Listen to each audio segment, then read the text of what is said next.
อัญชลีวันทาอภิวาทอัญชลีวันทาอัญชลีเปิดหนังสือไปที่หน้าหนึ่ง โยโสภะคะวะอะระหังสัมมาสัมพุทโธพระผู้มีพระภาคเจ้านั้นพระองค์ใดเป็นพระอรหันต์ดับเพลิงกิเลสเพลิงทุกข์สิ้นเชิงตรัสรู้ชอบได้ด้วยพระองค์เองสวากขาโตเยนะภะคะวะตาธัมโมพระธรรมเป็นธรรมอันพระผู้มีพระภาคเจ้าพระองค์ใดตรัสไว้ดีแล้วสุปฏิปันโนยัสสะภะคะวะโตสาวกสังโฆพระสงฆ์สาวกของพระผู้มีพระภาคเจ้าพระองค์ใดปฏิบัติดีแล้วตามมายังภาควันตังสะธรรมังสะสังฆังอิเมหิสกาเลหิยะธาลังอาโลปิเตหิอภิปุชยามาข้าพระเจ้าทั้งหลายขอบูชาอย่างยิ่งซึ่งพระผู้มีพระภาคเจ้าพระองค์นั้นพร้อมทั้งพระธรรมและพระสงฆ์ด้วยเครื่องสักการะทั้งหลายเหล่านี้อันยกขึ้นตามสมควรแล้วสาธุโนพันเตภะคะวาสุจิระปดินิพุตโตปิข้าแต่พระองค์ผู้เจริญพระผู้มีพระภาคเจ้าแม้ปรินิพพานนานแล้วทรงสร้างคุณนั้นสำเร็จประโยชน์ไว้แก่ข้าพระเจ้าทั้งหลายปัจฉิมาชนะตานุกรรมปมานาสาทรงมีพระหฤทัยอนุเคราะห์แก่พวกข้าพระเจ้าอันเป็นชนรุ่นหลังอิเมสกาเลทุกขตาปนากาลปุเตปฏิคันหาตุขอพระผู้มีพระภาคเจ้าจงลาภเครื่องสักการะอันเป็นบรรณาการของคนยากทั้งหลายเหล่านี้อัมหากังทีคารตังหิตายะสุขายะเพื่อประโยชน์และความสุขแก่ข้าพระเจ้าทั้งหลายตลอดกาลและนานเทินอะระหังสัมมาสัมพุทโธภะคะวาพระผู้มีพระภาคเจ้าเป็นพระอรหันต์ดับเพลิงกิเลสเพลิงทุกข์สิ้นเชิงตรัสรู้ชอบได้ด้วยพระองค์เองพุทธังภะคะวันตังอภิวาเทมิข้าพระเจ้าอภิวาทพระผู้มีพระภาคเจ้าผู้รู้ผู้ตื่นผู้เบิกบานสวากขาโตภะคะวะตาธัมโมพระธรรมเป็นธรรมที่พระผู้มีพระภาคเจ้าตรัสไว้ดีแล้วธรรมังนัมสสามิข้าพระเจ้านมัสการพระธรรมสุปฏิปันโนภะคะวะโตสาวกสังโฆ พระสงฆ์สาวกของพระผู้มีพระภาคเจ้าปฏิบัติดีแล้วสังฆังนามามิข้าพระเจ้านอบน้อมพระสงฆ์ หันธรรมยังพุทธสสะภะคะวะโตบุพพาคณมะการังกะโรมาเซนะโมตัสสะภะคะวะโตขอนอบน้อมแด่พระผู้มีพระภาคเจ้าพระองค์นั้นอะระหะโตซึ่งเป็นผู้ไกลจากกิเลส สัมมาสัมพุทธัสสะตรัสรู้ชอบได้ด้วยพระองค์เองนะโมตัสสะภะคะวะโตขอนอบน้อมแด่พระผู้มีพระภาคเจ้าพระองค์นั้นอะระหะโตซึ่งเป็นผู้ไกลจากกิเลส สัมมาสัมพุทธัสสะตรัสรู้ชอบได้ด้วยพระองค์เองนะโมตัสสะภะคะวะโตขอนอบน้อมแด่พระผู้มีพระภาคเจ้าพระองค์นั้นอะระหะโตซึ่งเป็นผู้ไกลจากกิเลส สัมมาสัมพุทธัสสะตรัสรู้ชอบได้ด้วยพระองค์เองเปิดหนังสือแผ่นดินหน้า19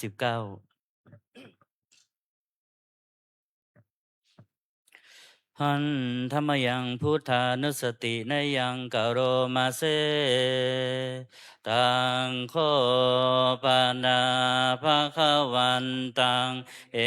วังกัลยาโนกิติสัทโธอาภุคโต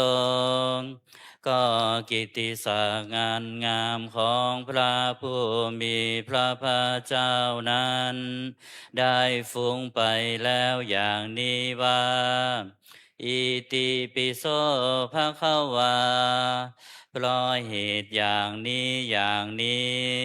พระผู้มีพระภาคเจ้านั้นอาระหังเป็นผู้ไกลจากกิเลส สัมมาสัมพุทโธเป็นผู้ตรัสรู้ชอบได้ด้วยพระองค์เอง วิชาจารณะสัมปันโนเป็นผู้ถึงพร้อมด้วยวิชาและจารณะสุขโตเป็นผู้ไปแล้วด้วยดี โลกาวิทูเป็นผู้รู้โลกอย่างแจ่มแจ้ง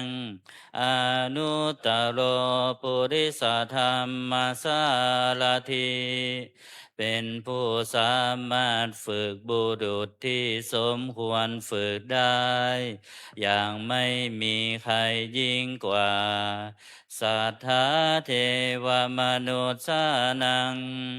เป็นครูผู้สอนของเทวดาและมนุษย์ทั้งหลายพุทโธเป็นผู้รู้ผู้ตื่นผู้เบิกบานด้วยธรรมภาคาวาติเป็นผู้มีความจำเริญจำแนกธรรมสั่งสอนสัตว์ดังนี้ หันธรรมยังพุทธาพิขิติงกโรมาเซพุทธวาระหันตวาลตาทิคุณาพิยุโตพระพุทธเจ้าประกอบด้วยคุณ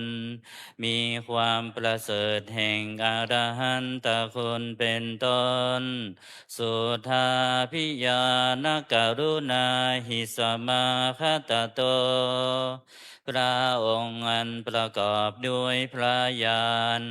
และพระกรุณาอันบริสุทธิ์ โพเทสิโยสุชนะตังกัมมะรังวาสุโลพระองค์ใดทรงกระทำชนที่ดีให้เบิกบานดูดนาทิตทำบัวให้บานวันธามหังตมรนังศิลาสาชิเนทังข้าพระเจ้าไหว้พระชินสีผู้ไม่มีกิเลสพระองค์นั้นโดยเสียงกล่าวพุทโธโยสาภาปานินางสารนังเขมมุตตะมังพระพุทธเจ้าพระองค์ใด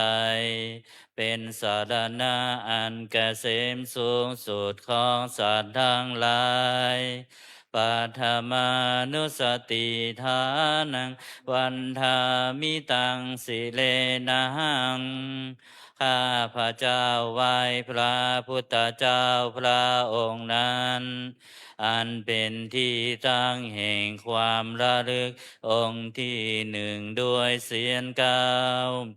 พุทธัสสะหัสสมิทาโสวะพุทโธเมสา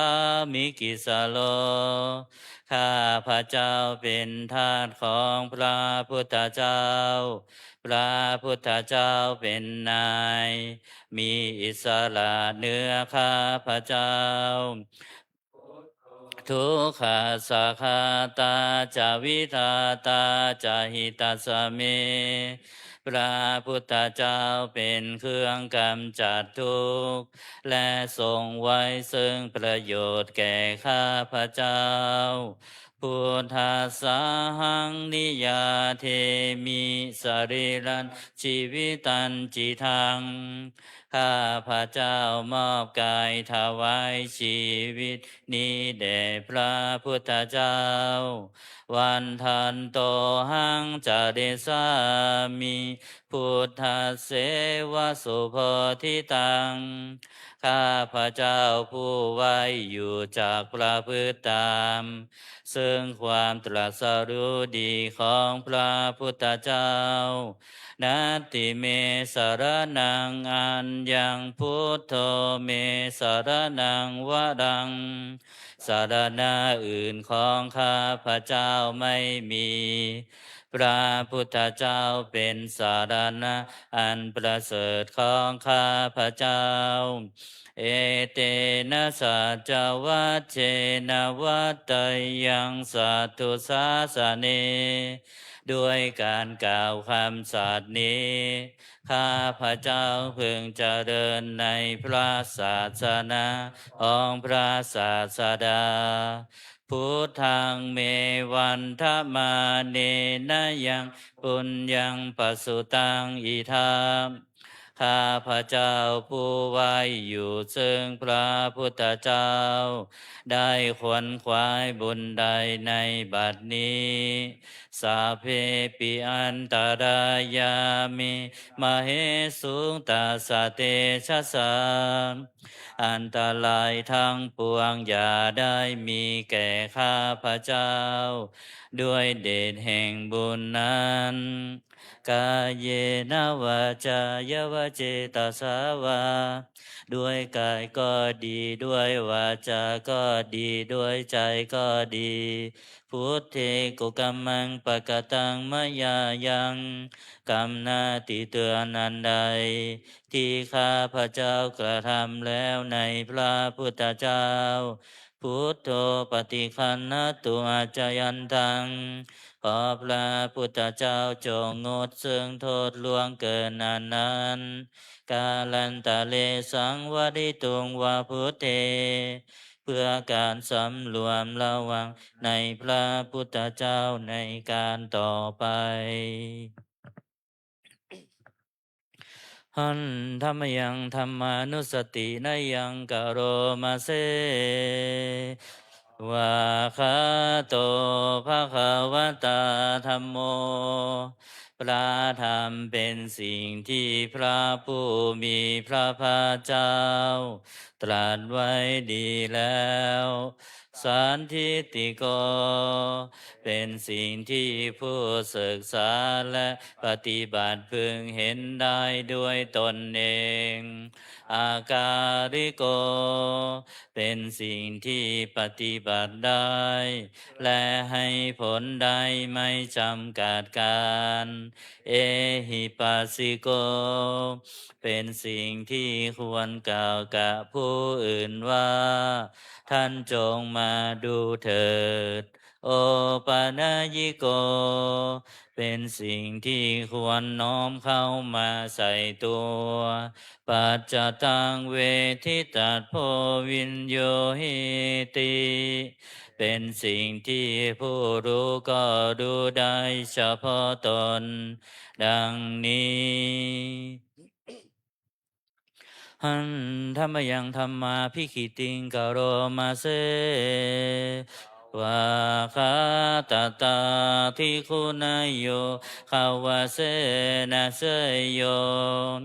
พระธรรมเป็นสิ่งที่ประเสริฐเพราะประกอบด้วยคุณ คือความที่พระผู้มีพระภาคเจ้า ตรัสไว้ดีแล้วเป็นต้นโยมาคาปากปฏิยัตติวิโมคเพโตเป็นธรรมมันจำแนกเป็นมรรคผลปฏิยัติและนิพพานธรรมโมกุโลกปัตตนาตถาธาริธาลีเป็นธรรมทรงไว้ซึ่งผู้ทรงธรรม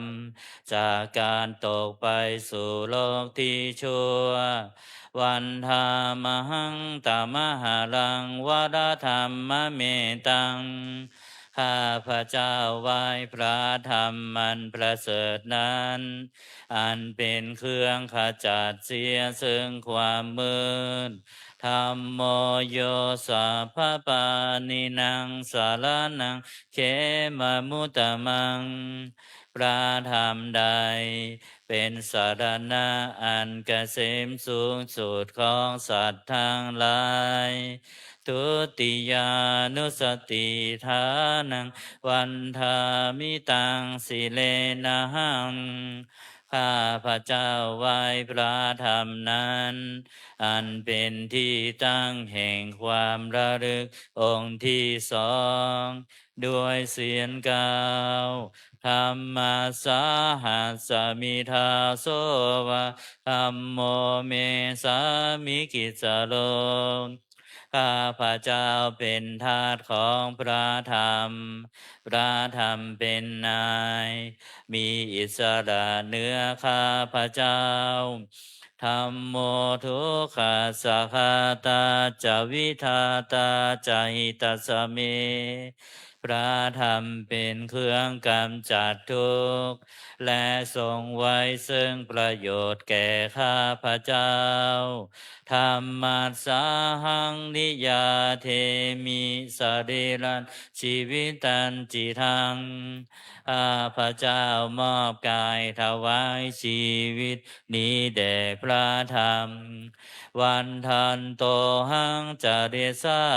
มิธรรมัสเสวสุธรรมตังข้าพระเจ้าผู้ไว้อยู่จากประพฤติตามซึ่งความเป็นธรรมดีของพระธรรมนาติเมสารนังอัญญังธัมโมเมสารนังวดังสารณะอื่นของข้าพระเจ้าไม่มีพระธรรมเป็นสารณะอันประเสริฐของข้าพระเจ้าเอเตนะสัจวัจเจนะวัตไตยังสัทธุสาสเนด้วยการกล่าวคำสัตย์นี้ข้าพระเจ้าเพึงเจริญในพระศาสนาของพระศาสดาธรรมังเมวันธมาเนนะยังปุญญังปสุตังอิทา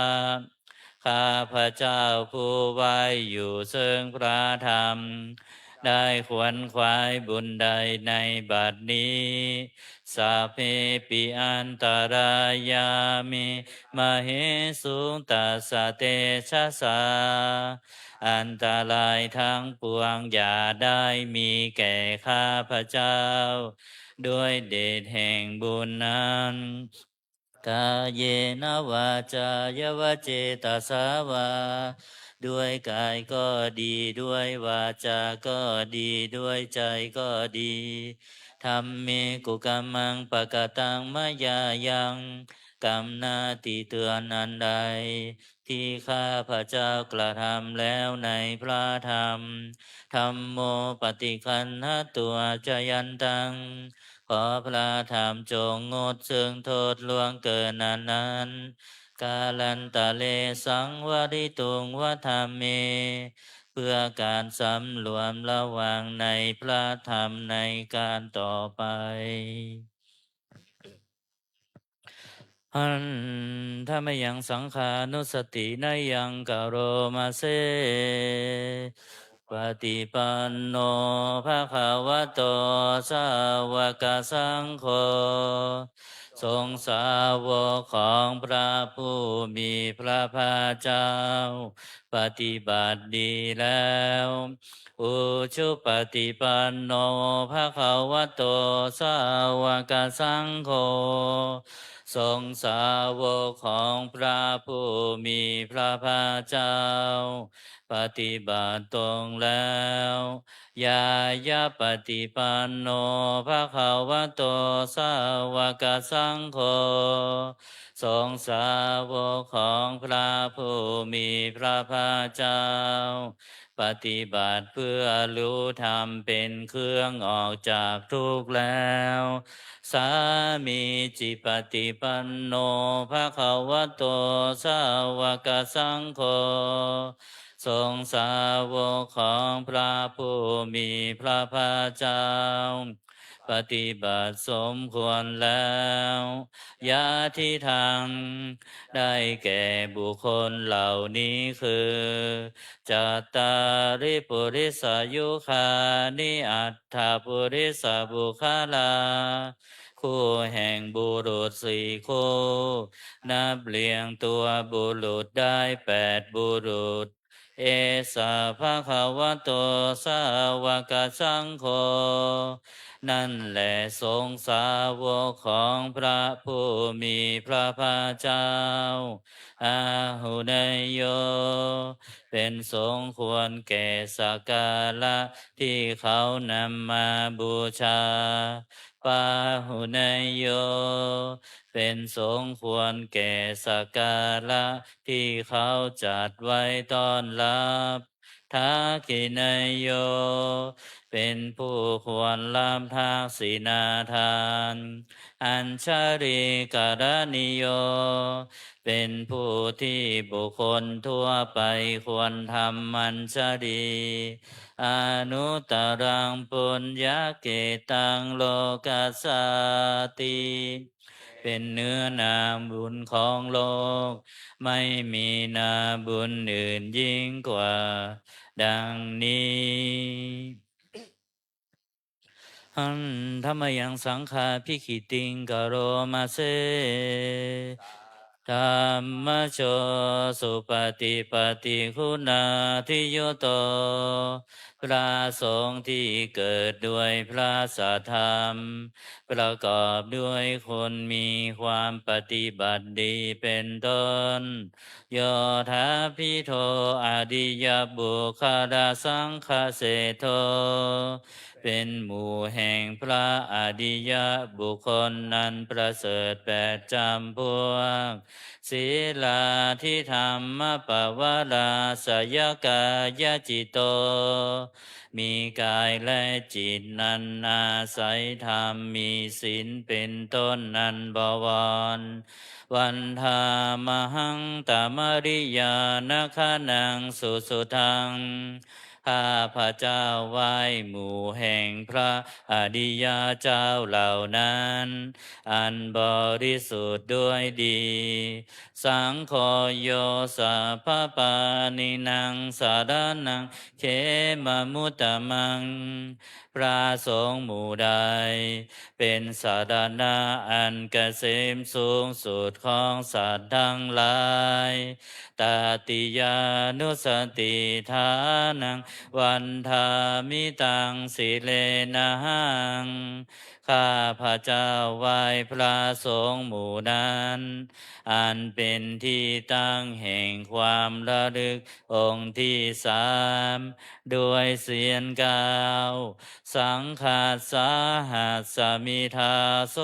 วะสังโฆเมสามิกิสโลข้าพระเจ้าเป็นทาสของพระสงฆ์พระสงฆ์เป็นนายมีอิสระเหนือข้าพระเจ้าสังโฆทุกขาสัคาตาจะวิทาตาจะหิตาสเม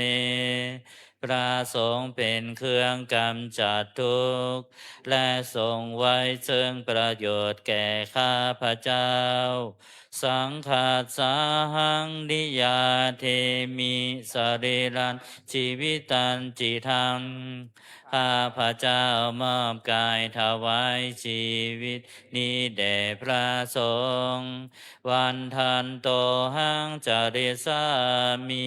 สังฆาโสปฏิปันนตัง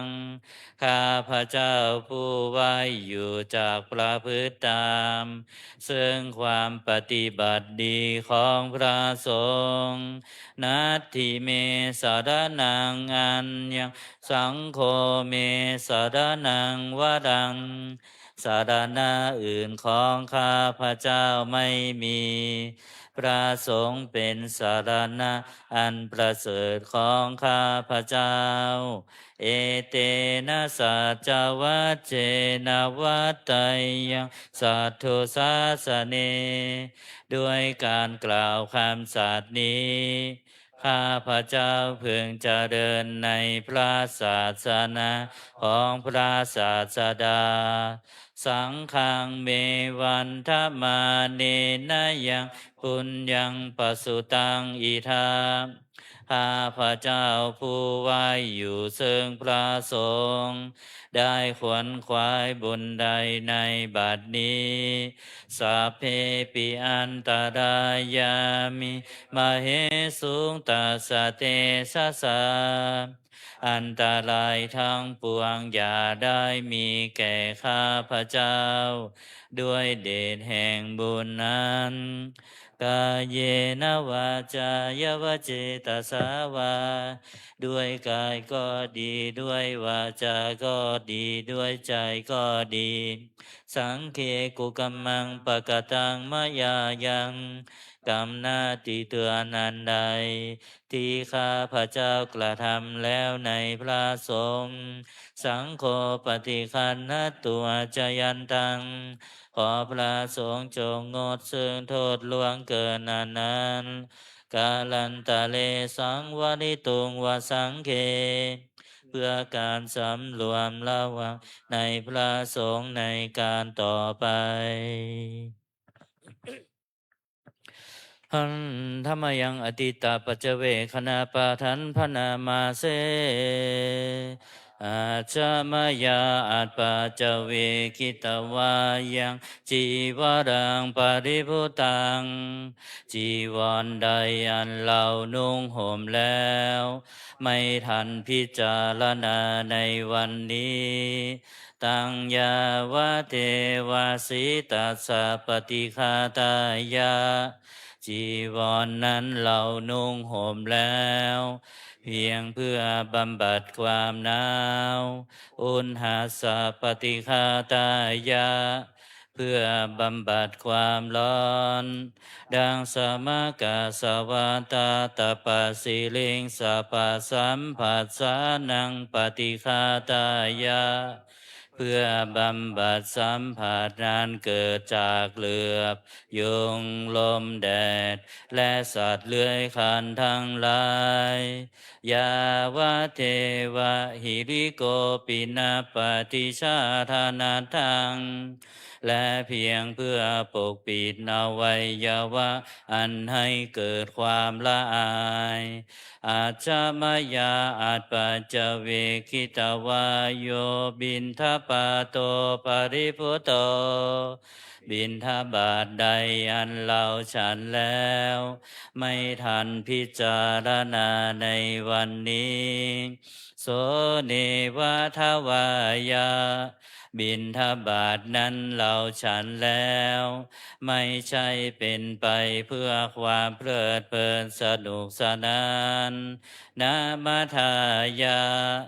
ไม่ใช่เป็นไปเพื่อความเมามันเกิดกำลังพลังทางกายนามันดานายาไม่ใช่เป็นไปเพื่อประดับนาวิภูสนายาไม่ใช่เป็นไปเพื่อตกแต่งยาวะเทวะอิมัสสกายสัทธิติยาแต่ให้เป็นไปเพื่อความตั้งอยู่ได้แห่งกายนี้ยาปนายาเพื่อความเป็นไปได้ของอัตภาพวิหิงสุปารติยาเพื่อความสิ้นไปแห่งความลำบากทางกายพระมจาริยานุคาหายาเพื่ออนุเคราะห์แก่การประพฤติพรหมจรรย์อิติปุรานันจะเวทนังปฏิหังคามีด้วยการทำอย่างนี้เรายอมระงับเสียได้ซึ่งทุกขเวทนาเก่าคือความหิวนาวันจะเวทนังนาอุปาเทสามีและไม่ทำทุกขเวทนาไม่ให้เกิดขึ้นยาตาราจะเมภวิสติอนวัชชตาจะพาสุวิหารโลจาติอันหนึ่งความเป็นไปด้วยสะดวกแห่งอัตภาพนี้ด้วยความเป็นผู้หาโทษมิได้ด้วยและความเป็นอยู่ด้วยพระสุขด้วยจากมีแก่เราดังนี้อาจจะมายาอาจปัจจเวกิตวายังเสนาสนังปริพุตังเสนาสนะใดเราใช้สอยแล้วไม่ทันพิจารณาในวันนี้ตังยาวะเทวาสิตาสะปฏิฆาตายา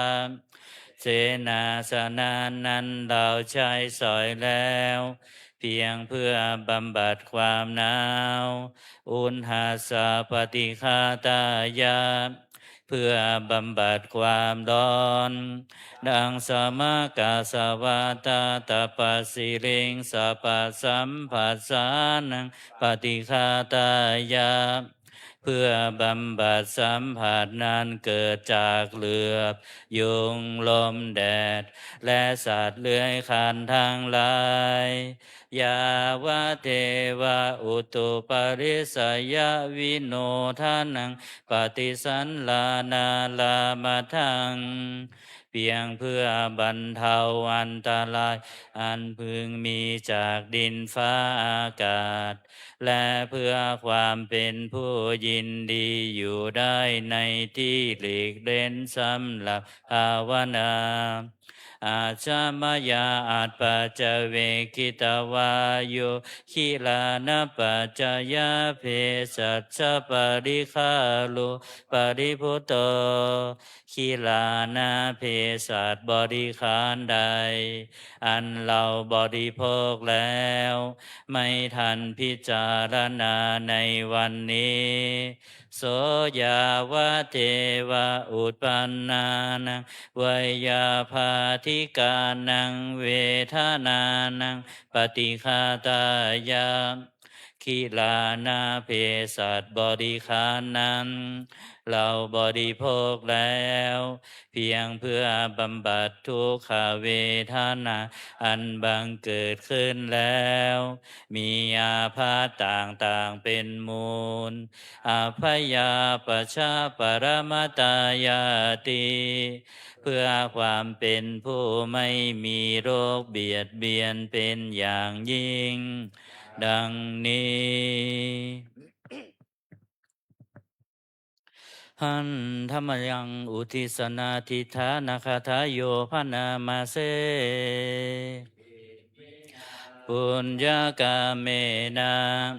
ด้วยบุญนี้อุทิศให้อุปัชฌายาคุณุตตลาอุปัชฌาย์ผู้เลิศคุณอาจาริยุปการาจาและอาจารย์ผู้เกื้อหนุนมาตาปิตาจายาตกาทั้งพ่อแม่และปวงญาติสุริโยจันทิมาราชาศูนย์จันทร์และราชา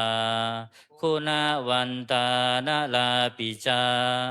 ผู้ทรงคุณหรือผู้ทรงชาติพระมมาลาจาอินทาจาพรหมานและอินทราชโลกปาลาจเทวตาทั้งถวยเทพและโลกบาลยะโมมิตามนุษย์สาจายมมาลาดมนุษย์มิตรมัชฌตาเวริกาปิจาผู้เป็นกลางผู้จ้องพลานสัพเพสัตตาสุขีโหนตุขอให้เป็นสุขสันต์ทุกทั่วหน้าอย่าทุกข์ทนปุญญานิปกตานิเมบุญพองที่ข้าทำจงช่วยอำนวยสุภพลสุขาจติวิทังเทนโตให้สุขสามอย่างล้นขีปังปาเปทาวมาตังให้รู้ถึงนิพพานพลันอิมินาปุญญากาเมนาด้วยบุญนี้ที่เราทำอิมินาอุทิเสนาจาและอุทิศให้ปวงสัตว์ขิปาหังสุรเพเจวาเราพลันได้ซึ่งการตัดตันหุปาทานเฉทานังตัวตันหาอุปาทานเยสันตาเนหินาธรรมาสิ่งชั่วในดวงใจยาวะนิพพานโตมะมังกว่าเราจะถึงนิพพานนาสันตุสัพพทาเยวะมาลายสิ้นจากสันดานยะถาชาโตภะเวภะเวทุกภพที่เราเกิดอุชุจิตังสติปัญญามีจิตตรงและสติทั้งปัญญาอันประเสริฐสันเลโควิริยัมหินาพร้อมทางความเพียรเลิศเป็นเครื่องขูดกิเลสหายมาลาละพันตุโนกาสังโอกาสอย่าพึงมีแก่หมู่มารสิ้นทั้งหลายกาตุนจาวิริเยสุเมเป็นช่องปทุสลายทำลายล้างความเพียรจมพุทธาธิปาวโรนาโทพระพุทธผู้บวรนาถธรรมโมนาโทวรุตตโมพระธรรมที่พึงอุดมนาโทปเจกพุทโธจาพระปัจเจกพุทธสมสังโฆนาโทตโลมะมังทบพระสงฆ์ที่พึงพยองเตโสตมานุภาเวนะด้วยอานุภาพนั้นมาโลกาสังละพันตุมาขอหมู่มารอย่าได้ช่องทัสสะปุญญานุภาเวนะด้วยเดชบุญทั้งสิบป้องมาโลกาสังละพันตุมาอย่าเปิดโอกาสแก่มารเถิดเปิดหนังสือไปที่หน้า38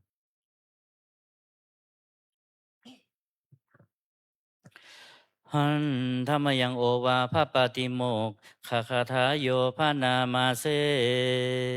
สัพพะปาปัสสะอาการนังการไม่ทำบาปทั้งปวงกุศลสุปสัมปทาการทำกุศลให้ถึงพร้อมสัจจิตาปริโยทัปปนัง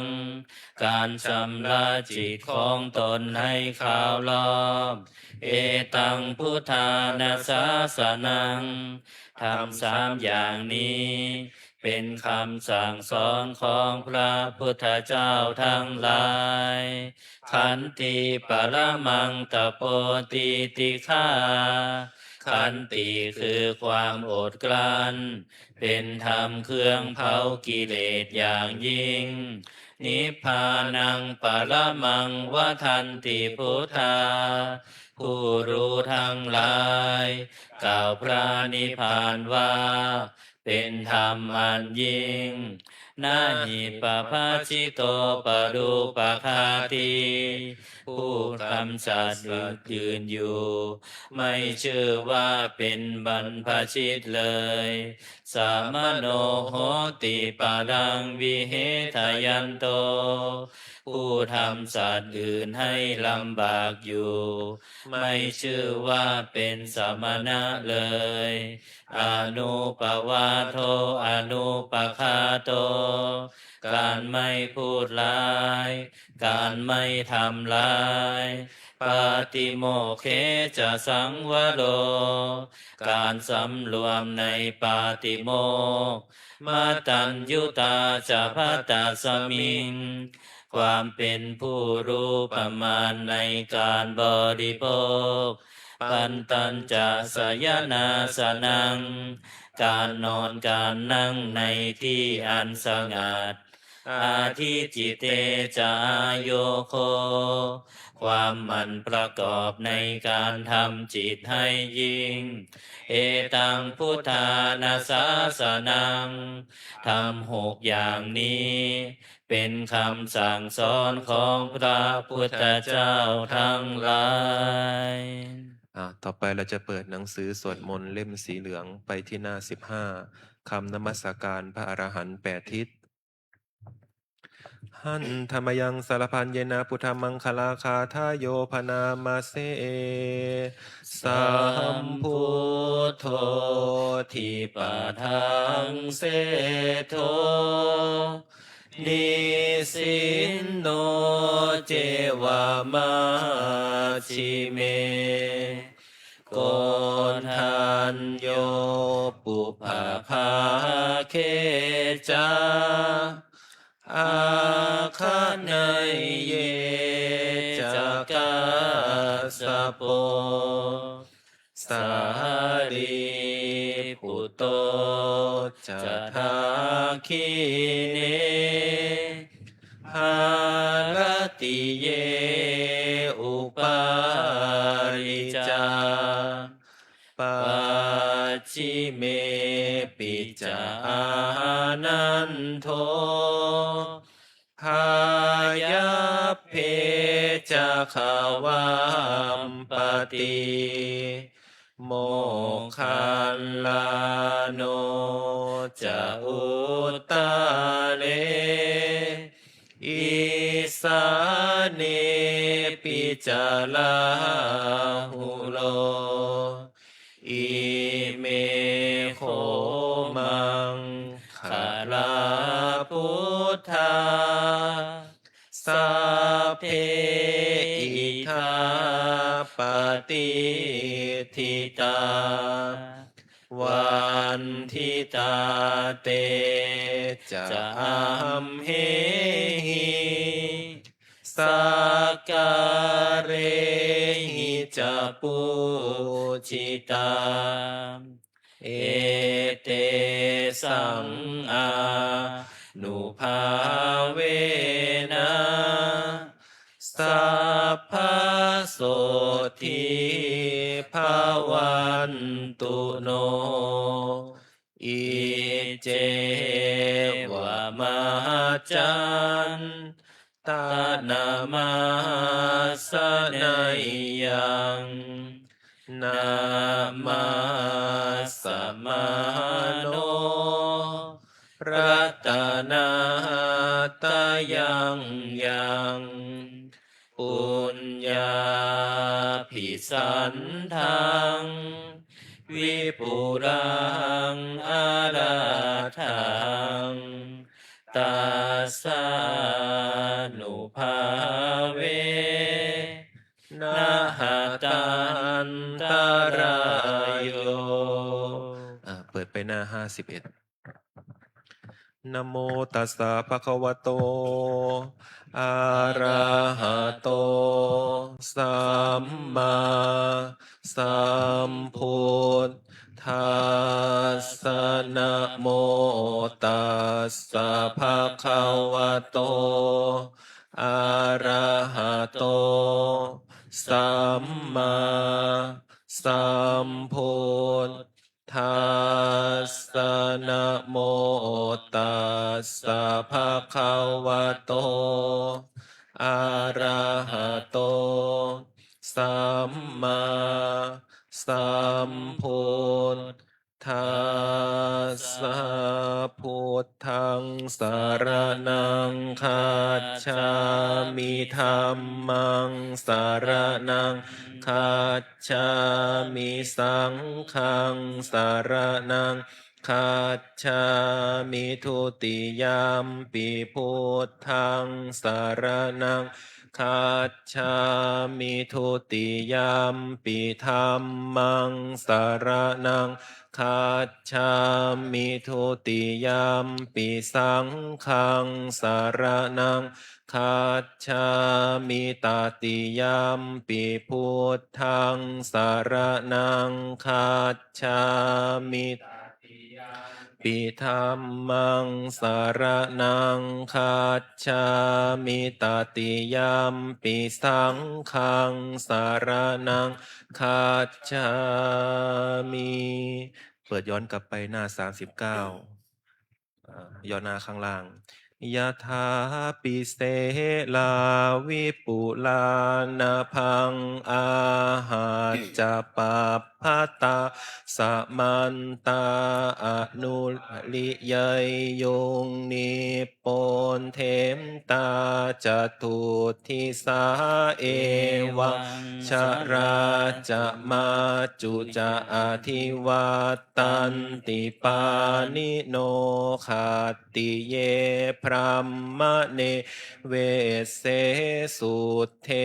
จันทาลปุกกุเสนกินจิปาลิวัชเชติสาพระเมวัพิมา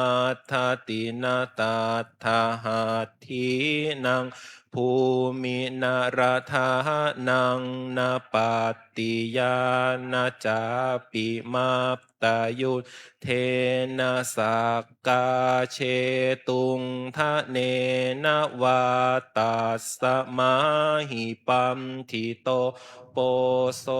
สัมปัสสังอัตตมาตโนพุทเทธัมเมจะสังเคจะทีโลสัตถังนิเวสเยโยธรรมจาริกาเยนะวาจายะอุเทเจตสาอิเทปะสังสันติเปจะสักเคปะโมทติยาสตสัทธาตถาคเตอาจลาสุปฏิทิตาสีลันจะยาสกันละยานังอริยกรรมตังปัสสังสีตังสังเคปัสสาโทยาสัตถิอุชุภูตันจะทัสสะนังอาทาลิโทติตังอาหุอา โมคันตัสสะชีวิตังตัสสะมหาสัทธันจะสีลันจะปัสสาทังธรรมทัสสะนังอนุยุนเชทะเมทาวิสลังพุทธานาสาสะนันติเอวเมสุตังเอกังสามยังภะคะวาสาวัตถิยังวิหารติเชตวะเนอนาถปินทิกาสะอาราเมตรัตตระโคภะคะวาภิกขุอามันเตสิภิกขโวติภาธรรมเตติเตภิกขุปัจจัสโสสุงภะคะวาเอตทะโวจะอุปาทาวาภิกขเวตถาคตานังอนุปาทาวาตถาคตานังทิตาวาสาธาตุธรรมมาทิตตาธรรมนิยามตาสัพเพสังขาราอนิจจติตังตถาคโตอภิสัมพุชติอภิสัมเมติอภิสัมพุชิตวาอภิสัมเมตตวาอาจิคติเทเสติปัญญาเปติปัฏฐเปติวิวาลติวิภาชติอุตานิกะโรติสัพเพสังขาราอนิจจติอุปาทาวะภิกขเวตถาคตานังอนุปาทาวาตถาคตานังทิตาวาสาธาตุมาติตตาธรรมนิยามตาสัพเพสังขาราทุกขาติตังตถาคโตอภิสัมพุจติอภิสัมเมพุชิตวาอภิสัมเมตตวาอาจิคติเทเสติปัญญาเปติปัฏฐเปติวิวาลติวิภาชติอุตานิกะโรติสาเพสังขาราคาติอุปาทาวาภิกขเวตถาคตานังอุปาทาวาตถาคตานังตัตวะทาธาตุธรรมาทิตตาธรรมนิยามตาสัพเพธรรมาอนัตตาติตังตถาคโตอภิสัมพุชติอภิสัมเมติอภิสัมพุชิตวาอภิสัมเมตตวาอาจิคติเทเสติปัญญาเป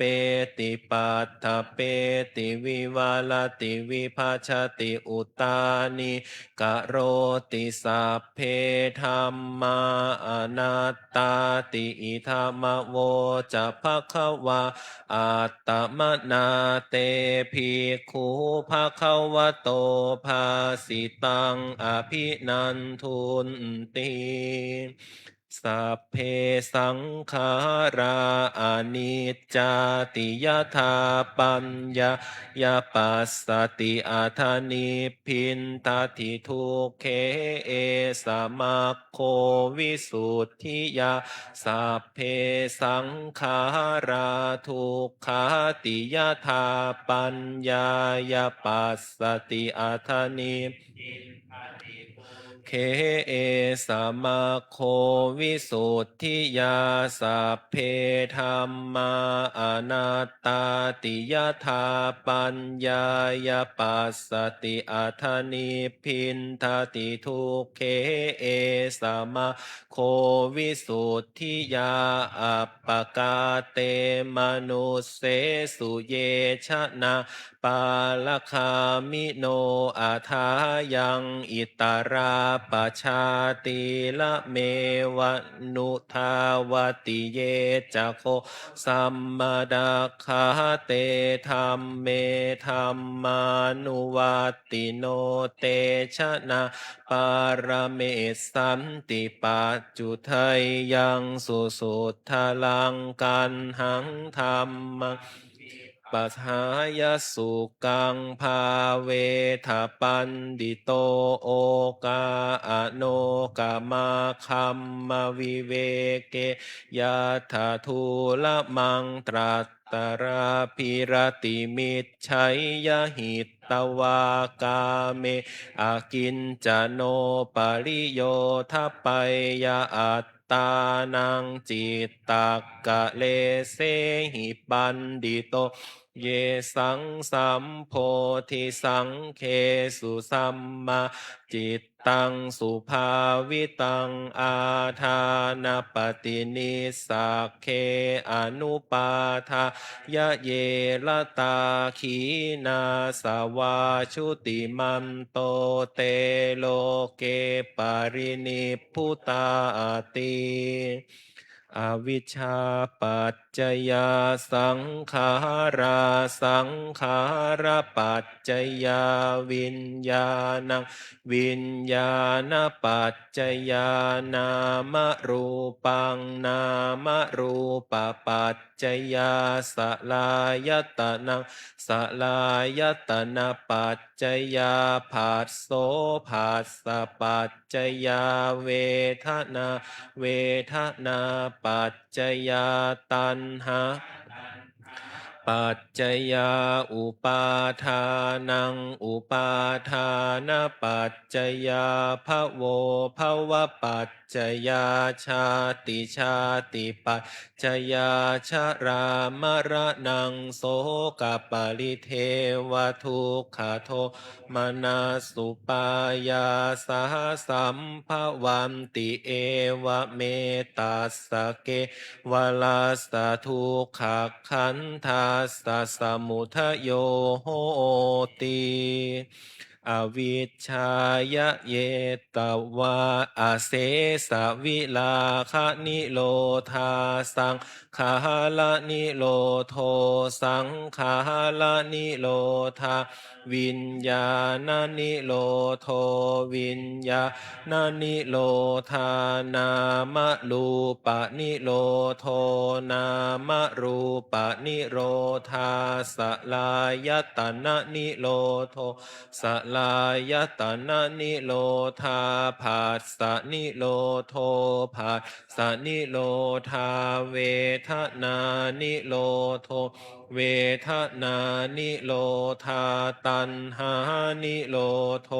ตัณหานิโรธาอุปาทานนิโรโท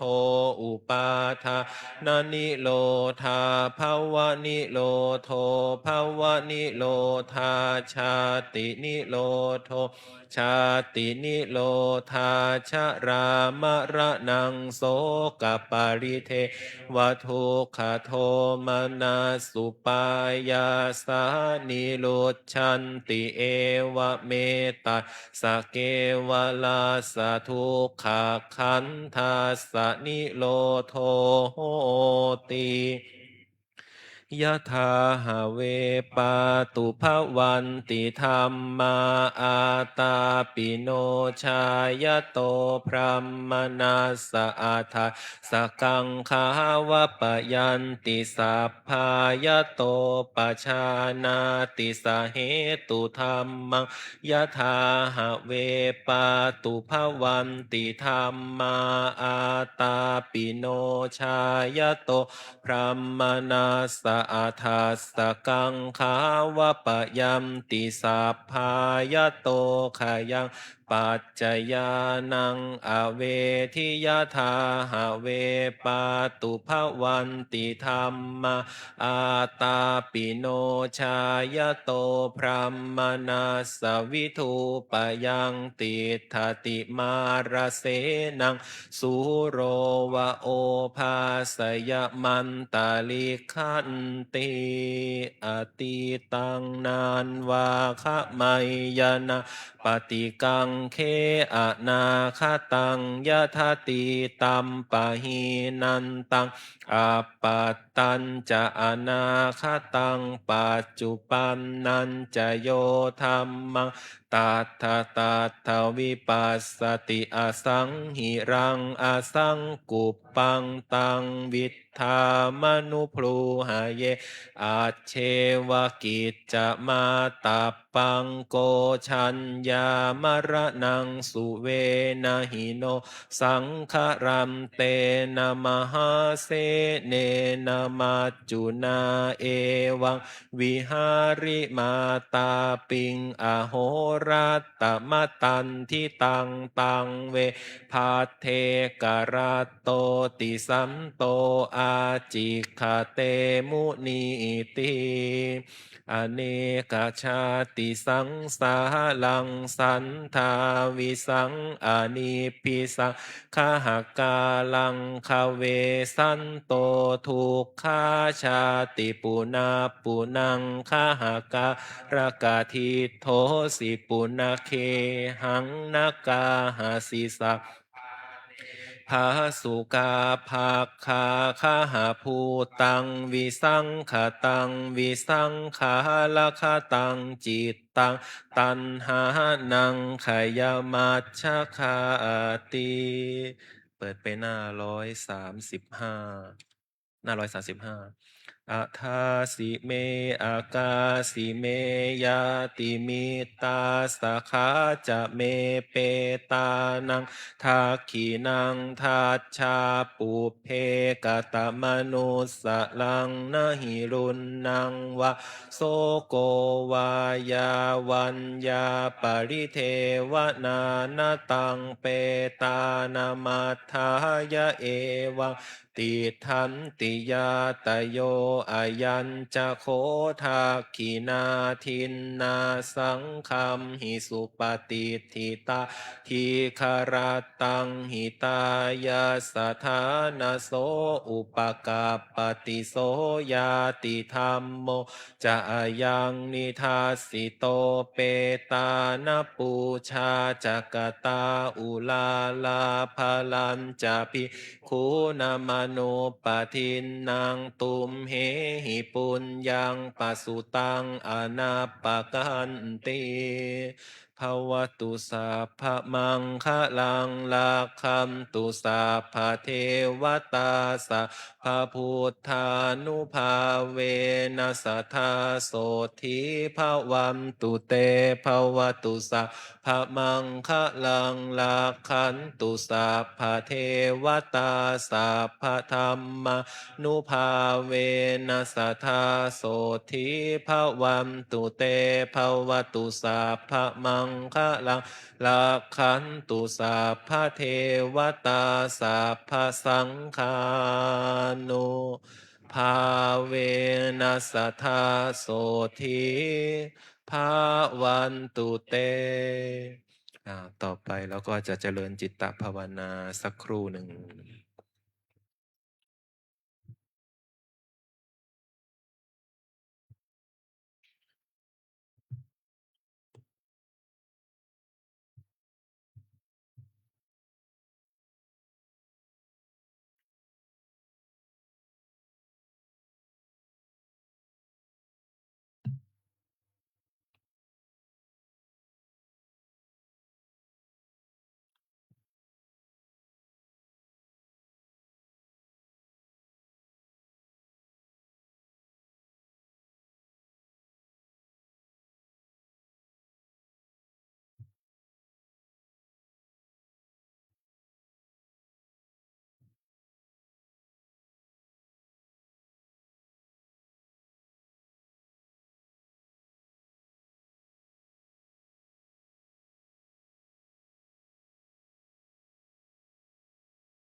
ก็สมควรแก่เวลาค่อยๆขยับขยายออกจากการภาวนา เปิดหนังสือสวดมนต์เล่มใหญ่ไปที่หน้า66คำหยาดน้ำแบบพื้นเมือง อีทังทานากัมมังนิพพานาปัจจยโยโหนตุโนนิจจังอีทังศีลากัมมังนิพพานาปัจจยโยโหนตุโนนิจจังอีทังภาวนากัมมังนิพพานาปัจจยโยโหนตุโนนิจจังยังกินจิกุสาลังกัตตพังกัมมังสัพเพหิอัมเหหิกาตังปุญญังโนอานุโมทันตุสุนันตุพนโตเยเทวาอัสสมิงทาเนอาทิคาตาทิคายุกาสัทธาหนตุสัพเพสัตตาสุขีอัตตานังปาริหารันตุมาตาปิตาสุขีตาหนตุทุกขาปามุจจันตุสัพเพยาตากาสุขีตาหนตุทุกขาปามุจจันตุสัพเพอายาตากาสุขีตาหนตุทุกขาปามุจจันตุสัพเพปิสาสัพเพยาขาสัพเพเปตาสุขีตาหนตุทุกขาปามุจจันตุสัพเพนาคาตาสุขีตาหนตุทุกขาปามุจจันตุสัพเพเทวาสุขีตาหนตุทุกขาปามุจจันตุสัพเพอาจาริยุปัชฌายาสุขีตาหนตุทุกขาปามุจจันตุสัพพะสัมปติโยสามิชันตุโวคุกเข่าขึ้นบรรทาหลวง วันทามิพุทธังสัพพะเมวะโทสังฆามาทาเมพันเตวันทามิธัมมังสัพพะเมวะโทสังฆามาทาเมพันเตวันทามิสังฆังสัพพะเมวะโทสังฆามาทาเมพันเตวันทามิคารุอุปชฌาจาริเยสัพพะเมวะโทสังฆามาทาเมพันเตวันทามิกัมมัฏฐานังสัพพะเมวะโทสังฆามาทาเมพันเตวันทามิอาราเมพัทธสีมังสัพพะเมวะโทสังฆามาทาเมพันเตวันทามิเจติยังสัพพังสัพพะทาเนสุปฏิทิตาสาลีลาธาตุมหาโพธิพุทธารูปังสักการังสัทธานาคาโลเกเทวะโลเกพรหมะโลเกชัมพูทิเปลังกาทิเปสาลีลาธาตุโยเกสาธาตุโยอะระหันตาธาตุโยเจติยังคันทากุติงจาตุราสีติสาหัสเสธรรมขันเทสะเพสังปาทเจติยังอาหังวันทามิสัพพะโสอัญชลีวันทาอภิวาทอัญชลีวันทาอภิวาทอัญชลีวันทาอภิวาทอัญชลีวันทาอัญชลี ก้มหมอบกับวันทาน้อยพ่อแม่ครูอาจารย์สาธุวันทามิพันเตสัพพังอาปาราทังคามาทะเมพันเตมยากาตังปุญญังสามินาอนุโมทิตาพังสามินากาตังปุญญังไมหังทาตาพังสาธุสาธุอนุโมทามิอัญชลีวันทาอภิวาทอัญชลีวันทาอภิวาทอัญชลีวันทาอภิวาทอัญชลีวันทาอัญชลีต่อไปขอนิมนต์พระภิกษุสงฆ์กราบพระมหาเถระพร้อมกัน อัญชลีวันทาอภิวาทอัญชลีวันทาอภิวาทอัญชลีวันทาอภิวาทอัญชลีวันทาอัญชลีแม่ชีโยคีกับท่านพระอาจารย์พร้อมกันค่ะ อัญชลีวันทาอภิวาทอัญชลีวันทาอภิวาทอัญชลีวันทาอภิวาทอัญชลีวันทาอัญชลีสาธุจตารโอธรรมาวัฏันติอายุวันโนสุขังพระลัง สาธุสาธุสาธุโยคีผู้หญิงนะคะ ปฏิบัติต่อที่ห้องรับประกรรมฐานนะคะ ก่อนลงไปช่วยปิดหน้าต่างด้วยค่ะ ขอบคุณค่ะ